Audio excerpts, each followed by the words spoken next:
Hi everybody, welcome to Lena Unedited. I'm Lena Robinson and I'm the host of Lena Unedited.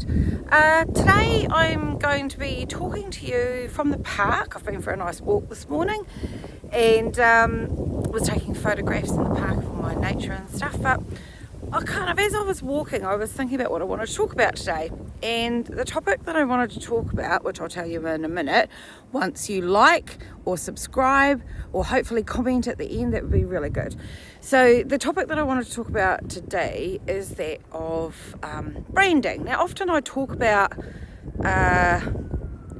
personal things and what have you, but today I wanted to talk about branding from the perspective of how important it is for even a small business to have a brand that stands out from the crowd. And especially in the circumstances we find ourselves in the economy at the moment, you know, we all are hustling to get business and so forth. And it's like, I've been in the world of marketing and brand for multiple decades now. And so I wanted to give you a little bit of advice on that. So a lot of the time people think branding, and this is no disrespect to graphic designers and creatives, but a lot of the times they think it's just the font that you use and the logo that you've had created. But there is so much more to it than that. What's really important is to have a brand, or the sort of experience somebody has when they come into contact with your business. That is effectively what your brand is and stands for. So the bit that I specifically wanted to talk about is what does your brand stand for? Now that can be also applied to personal brands as well. So whether you're in a job or a career and you're wanting to enhance your own standing in the world, or you're trying to do it for your business brand, standing for something is one of the things that helps you literally stand out from the crowd. I'm going to quote somebody, and they've even got it on their wall actually. Tony Spong, shout out to Tony Spong, at the AAR. And the AAR is an organisation that basically pairs up brands and businesses with advertising and marketing agencies. Now the reason I'm talking about them specifically is they are talking to the marketers about their own marketing of their own brands, which sounds a bit ironic, but that's kind of what they do, and they do matchmaking. And what they have on their wall is something that says yes, no, and in the middle it has maybe. And one of the things Tony Spong always said to me, and I agree with this 100%, you should either always be yes or no, but never maybe. And the reason for that is that as experts in our field, people turn to us for advice. They turn to us for our opinions. And when our organisations, particularly in the business-to-business world, but in the business-to-consumer brand world as well, standing for something and being really clear about what you stand for, being clear in your communication about what matters to your brand and your business is really important. And that's why they talked about you should either be, when you're asked your opinion, you should either be a yes person or a no person, but definitely not a maybe. Because maybe doesn't engender trust, it doesn't engender that sort of reliability or consistency even. And I was reading something today out of a book called Rework by a business called 37 Signals. I'll definitely make sure I'll put the book in the comments. And what it was talking about, it's a book I've read before, but I kind of went back to it just with some ideas of what I want to talk about today. And what it said is that when you have a business or an organisation that doesn't stand for anything, then you kind of come across as wishy-washy. And also the not standing for anything kind of leaves you just averagely out there, not really meaning anything to anybody, and kind of definitely doesn't stand out. And what it specifically talked about, sorry, I'd forgotten what I was saying there, I was trying to fill in time, was it talked about the fact that when you have a business and it has a thing that it stands for, it makes decision making really easy if you align it to what you believe.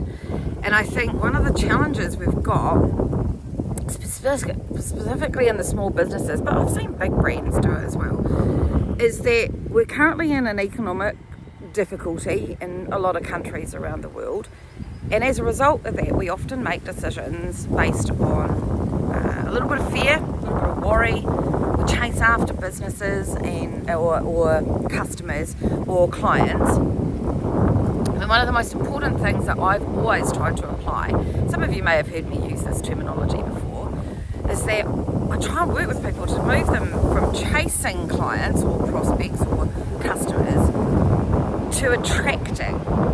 And it feels difficult for some people sometimes because they go, I don't have time for the branding side of things. I just need to chase down leads and I just need to chase. Well, here's the thing. A, that's exhausting.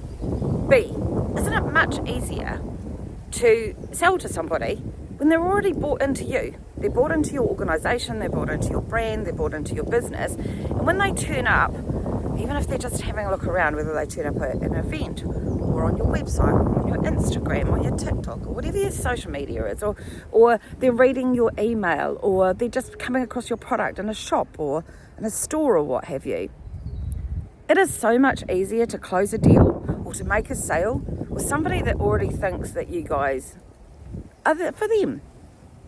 Now, one of the examples I want to give is actually an example of my own. FTSQ. Now, to a lot of people, when I first started up that business and landed on the name FTSQ, which stands for Fuck the Status Quo, the reason I got a lot of pushback by a lot of people saying, oh God, aren't you scared that you're going to put people off? Well, here's the thing. That was intentional. I was really clear who I wanted to work with. I wanted to work with what I call non-conformist business owners. I wanted to work with people that squiggly brained, kind of don't think normally, tend to not fit into boxes. In fact, my saying is, don't fit in a box, there's no fucking box. But, certainly isn't for me anyway. And I think what's really important about that is, as a result of that, the people that did turn up usually understood. I didn't used to have to sell particularly hard. Now, it is a little bit more difficult out there, and I'm going to be honest with you, it is as tough for me as it is for everybody else finding work. And I think one of the things you've got to remember, and something that I keep going back to, is if you remember what you stand for, whether it's as a business owner, a person, in a business with your own career, or your brand, that standing for something matters. Having a voice and being really clear, it makes your communication really, really simple.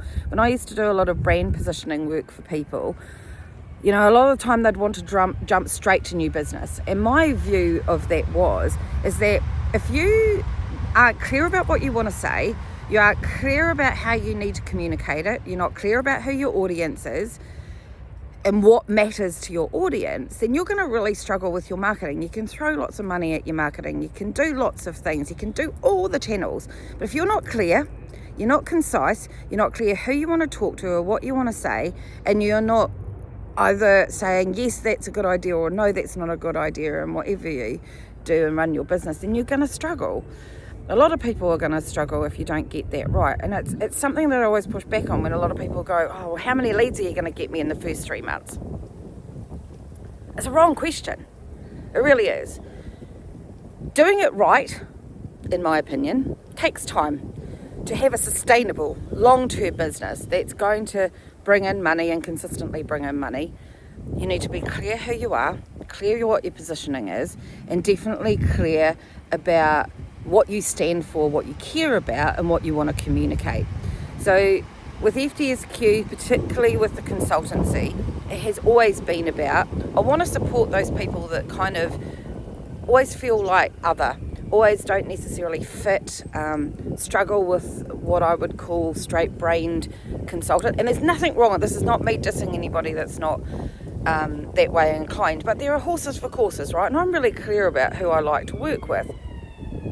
I think it's also with the FTSQ gallery, that has always been about the fact that I think art is more than investment. It is about buying beautiful artworks that you want to have up in your house, that you're going to hand down to your children or your nieces and nephews or your cousins or whoever it is that you want to hand it down to. And the whole thing about FTSQ gallery is that art is legacy. I think when you look down through history, art, whether it be statues or whether it be mosaics or whether it be paintings or anything, whatever the artwork is, it has stayed through history. It continues to speak to us. And I think for me, art as legacy is something I actually really genuinely care about. And I can communicate that really simply because it's really clear.